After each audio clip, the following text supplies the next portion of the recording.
नमस्कार साथियों, मैं Sanjay Jha. YouTube channel Sanjay Jha speaks में आप सभी का अभिवादन करता हूं। साथियों, आज आज यानी 11 नवंबर की सुबह की जियोपॉलिटिक्स की कुछ महत्वपूर्ण खबरें हैं, जिसे मुझे लगता है कि जिसका आपको जानना बहुत ज़रूरी है। पहली खबर ये है दोस्तों कि जैसा कि आप जानते हैं, कल यानी बुधवार को नई दिल्ली में 7 देश के प्रमुख सुरक्षा सलाहकारों की बैठक हुई थी। उस बैठक के बाद जो एक संयुक्त रूप से घोषणा पत्र जारी किया गया था, जिसका नाम था रखा गया दिल्ली डिक्लेरेशन। और उसमें अफ़गानिस्तान उसका दिल्ली डिक्लेरेशन का उसका सेंट्रल आइडिया ये है कि अफ़गानिस्तान से कहा गया है कि आपको जितना जल्दी हो सके आप रावलपिंडी के हस्तक्षेप से आप मुक्त हों। रावलपिंडी का मतलब है कि आईएसआई पाकिस्तानी आईएसआई के शेडो से मुक्त हों और स्वतंत्र रूप से अपना राज्य चलाएं, अपनी सरकार चलाएं और देश में समावेशी सरकार का गठन करें, सभी समुदायों की सरकार का। और यदि आप चाहते हैं कि हमें दुनिया की मदद मिले, दुनिया के देश हमें मान्यता दे तो दोस्तों, जब रावलपिंडी की बात आई और पाकिस्तानी हस्तक्षेप से मुक्त होने के लिए उनसे अनुरोध किया गया है अफ़गानिस्तान के निज़ाम से, तालिबान से, शासक से, तो उस पर अफ़गानिस्तान ने प्रतिक्रिया दी है। और अफ़गानिस्तान के जो इंटेलिजेंस विभाग है, ये अफ़गानिस्तान के इंटेलिजेंस विभाग के जो प्रमुख हैं, उनका नाम है अफ़गानिस्तानी इंटेलिजेंस यानी खुफिया विभाग के प्रमुख ने कल एक प्रेस कॉन्फ्रेंस की। जब ये दिल्ली डिक्लेरेशन पास हो गया था, उसके बाद उन्होंने एक कॉन्फ्रेंस की और उस कॉन्फ्रेंस में उन्होंने ये कहा कि उनका नाम है खलील हमराज, जो इंटेलिजेंस विभाग के स्पोक्समैन है, उनका नाम है खलील हमराज। उन्होंने एक डाटा पेश किया और उस प्रेस कॉन्फ्रेंस में जो तालिबान के जो चीफ जलालुद्दीन तालिबान के जो मुख्य प्रवक्ता हैं, सरकार के जो मुख्य प्रवक्ता हैं, वो भी उसमें शामिल थे, जिनका नाम है ज़बीहुल्लाह मुजाहिद। और खलील हमराज जो इंटेलिजेंस विभाग के प्रमुख हैं, उन्होंने ये एक डाटा पेश किया। उन्होंने कहा कि पिछले 3 महीने में जब से अफ़गानिस्तान में तालिबान रिजीम स्थापित हुआ है, तब से हमने 600 से अधिक आईएसआई आतंकियों को या तो हमने अरेस्ट किया है या हमने मारा है, उनको ख़त्म किया है। यानी वो ये दिखाना चाह रहे हैं कि मैं आतंकवादी नहीं हूँ, मैं आतंकवाद के ख़िलाफ़ काम कर रहा हूँ। मैं यानी तालिबान सरकार आतंकवाद के ख़िलाफ़ काम कर रही है और को फेवर करने के लिए, पुष्ट करने के लिए खलील हमराज ने, जो कि इंटेलिजेंस विभाग के प्रमुख हैं तालिबान के, उन्होंने ये डाटा पेश किया।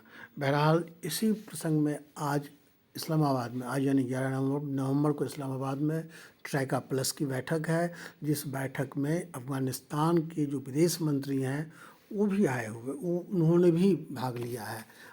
वो अब देखना ये है कि वो अफ़गानिस्तान के विदेश मंत्री के साथ जो ट्रैका प्लस के देश हैं, सदस्य देश हैं, जिनका जो रूस है, अमेरिका है, पाकिस्तान है और चीन है, इसके जो प्रमुख राजनयिक हैं, उन्होंने हिस्सा लिया है, डेलीगेट्स ने।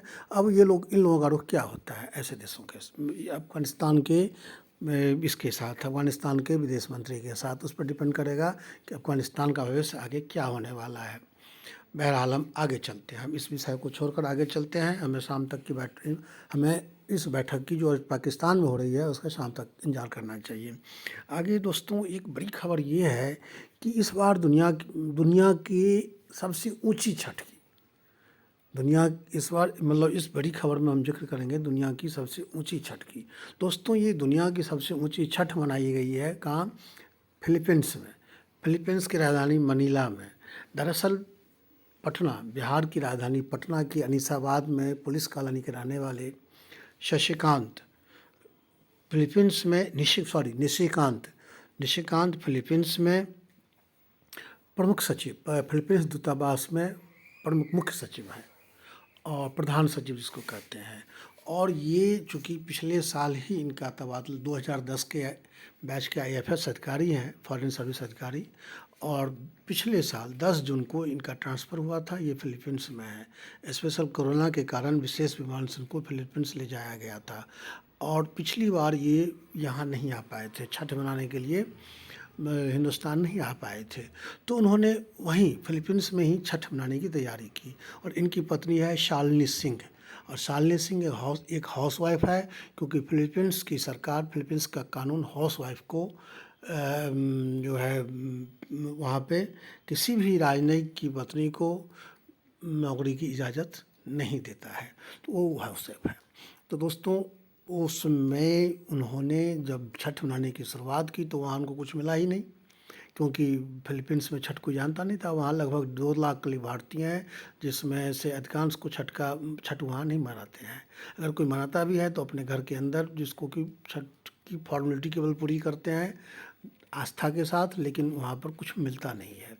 तो ये जो राजनयिक साहब हैं, प्रधान सचिव हैं वहाँ फिलीपींस दूतावास में, भारतीय दूतावास में, इन्होंने क्या किया, तो ये है उनका फिगर, चित्र देख सकते हैं। ये उन्होंने वहीं पर तैयारी की, दिल्ली से गंगाजल, बाकी छठ के सारे सामान मंगवाया, कुछ सामान उन्होंने पटना से मंगवाया, और जो है उन्होंने जिस बिल्डिंग में रहते हैं वो 51 फ्लोर की बिल्डिंग है, यानी 51 मंजिल बिल्डिंग है। उन्होंने बिल्डिंग एडमिनिस्ट्रेटर को समझा करके, कन्विंस करके, उसी 51 मंजिली बिल्डिंग की छत पे उन्होंने छठ का आयोजन किया। और ये पिछली बार उन्होंने बहुत छोटे स्केल पे किया था, लेकिन इसकी गूंज बहुत दूर तक गई थी और पूरे फिलीपींस रहने वाले लगभग 1.5 से 2 लाख भारतीय, जिसमें काफ़ी संख्या में बिहार और पूर्वी यूपी और झारखंड के लोग भी हैं, उन्होंने इनको बहुत बहुत साधुवाद दिया और उनसे प्रेरित होकर के उन्होंने भी वहाँ छठ मनाना शुरू कर दिया। और ये निशिकांत जो हैं, जो विदेश सचिव है वहाँ दूतावास में मनीला में, फिलीपींस में, उन्होंने इस बार भी उसी ऊंची बिल्डिंग की सबसे ऊंची छत, मतलब कि छत पे, यानी 51वीं मंजिल छत पे उन्होंने फिर इस बार छठ मनाया है। और इस बार वो इस छठ को देख करके बहुत खुश हैं। उन्होंने, ये देखिए, ये दैनिक भास्कर में उनकी खबर भी छपी है कि निशिकांत भारतीय दूतावास फिलीपींस में प्रथम सचिव के पद पर तैनात हैं। वे पत्नी शालिनी सिंह के साथ रहते हैं। 2020 में उन्होंने छठ की शुरुआत की, तो अब वहाँ रह रहे अन्य बिहारी भी छठ पूजा करने लगे हैं। दोस्तों, ये निशिकांत जी हैं, या उनकी पत्नी शालिनी है, और ये देखिए, ये 51वीं मंजिल की जो छत है जहाँ पर उन्होंने छठ पूजा की है। तो ये सबसे बड़ी खबर है, जो छठ, यानी कुल मिलाकर के छठ जो पहले बिहार और यूपी तक ही सीमित था, अब एक इंटरनेशनल त्यौहार बन चुका है। भारत के साथ साथ पूरी दुनिया में इसकी लोकप्रियता धीरे धीरे बढ़ती जा रही है। और सबसे बड़ी बात यह है कि प्रकृति से जुड़ा हुआ त्यौहार है, जिसमें हर चीज़, हर पकवान, मतलब जो भगवान सूरज को जो अर्घ दिया जाता है, अधिकांश प्राकृतिक होता है। तो ये इसके विस्तार का ये मेन कारण है। दोस्तों, ये सब खबर थी आपके लिए, और छठ की खबर होगी। ये खबर है दोस्तों कर्नल जहीर सज्जाद की। ये साहब हैं कर्नल जहीर सज्जाद। अगर आप देख पा रहे होंगे, मैं बता रहा हूँ, ये है कर्नल जहीर सज्जाद। ये साहब, ये कर्नल जहीर सज्जाद की अगर हम बात करें तो ये बांग्लादेश के नागरिक हैं, और वर्ष 1971 से पहले 1969 में ये पाकिस्तानी फ़ौज में आर्टिलरी डिवीज़न में ये तैनात हुए थे। उसके बाद बांग्लादेश में मुक्ति संघर्ष चला, और वहाँ पर उन्होंने देखा कि जो पाकिस्तान की सेना है, पाकिस्तानी सैनिक है, बांग्लादेश मूल के लोगों पे बहुत अत्याचार कर रही है, और उस अत्याचार से ये बहुत दुखी हुए। इन्होंने फौज से एक दिन अचानक ये गायब हो गए, और बहुत चुपके से, बहुत गोपनीय ढंग से ये भारत आ गए। भारत इसलिए आ गए कि इनको पता था कि भारत की सेना जो है वही बांग्लादेश की मुक्ति के लिए कुछ कर सकती है। उनको उम्मीद थी कि भारत सरकार बांग्लादेश के जो बंगाली नागरिक है, उनका जो दमन हो रहा है, उस दमन में भारत कुछ मदद कर सकता है। तो इस उम्मीद में ये बांग्लादेश से चुपके से भारत आ गए थे, और जब ये आए थे तो उनकी जेब में सिर्फ 20 रुपीज़ थे, एक पैंट और एक शर्ट जो इन्होंने पहन रखी थी, और कुछ डॉक्यूमेंट्स भी ये अपने साथ लाए थे, जो पाकिस्तान की वार प्लान की डॉक्यूमेंट थी, जो वो बांग्लादेश में अडॉप्ट करना चाह रही थी पाकिस्तानी सरकार। जब भारत ये आए तो भारत की सेना ने पहले इन पर शक किया, स्वाभाविक था शक करना, लेकिन जब इन्होंने कुछ वार प्लान के बारे में बताया, कुछ डॉक्यूमेंट्स भारत सरकार को दिए पाकिस्तानी सरकार के खिलाफ, वो वाली खुफिया खुफिया जो जानकारी दी, तब इस पर यकीन किया गया और भारतीय सेना का ये भरोसेमंद सिपाही बने और इन्होंने बांग्लादेश की मुक्ति संघर्ष में बहुत अहम भूमिका निभाई। और इनकी अहम भूमिका निभाने के कारण पाकिस्तान सरकार ने 1971 में इन पे युद्ध अपराध मुकदमा चलाया, भगोड़ा होने का और गद्दार होने का। और इस मुकदमे के बाद इनको जो है पाकिस्तानी सरकार ने मृत्यु दंड की सज़ा सुना दी। यानी ये 50 साल से ये पाकिस्तानी सेना की नज़र में, पाकिस्तानी सरकार की नज़र में ये फरार है और ये मुख्य इन पे सजाए मौत भी इनको सुनाई जा चुकी है। ये है कर्नल सज्जाद। आप समझ सकते हैं कि क्या ये स्थिति है। लेकिन जिस तरह से पाकिस्तानी सरकार इनसे नफ़रत करती है, इसी तरह से बांग्लादेश की सरकार इनको सिर माथे पे रखती है, क्योंकि इन्होंने बांग्लादेश मुक्ति संघर्ष में भारतीय सेना के साथ मिल करके अहम भूमिका निभाई थी, मुक्ति वाहिनी को ट्रेंड किया था। और फिर जो वार हुई तो इन्होंने कई मोर्चों पे संघर्ष किया और जीत दिलाई। तो इनको अभी अभी भारत सरकार ने इनको पद्मश्री सम्मान से सम्मानित किया है। पद्मश्री सम्मान दिया गया है। ये भारत का सर्वश्रेष्ठ नागरिक पुरस्कार है।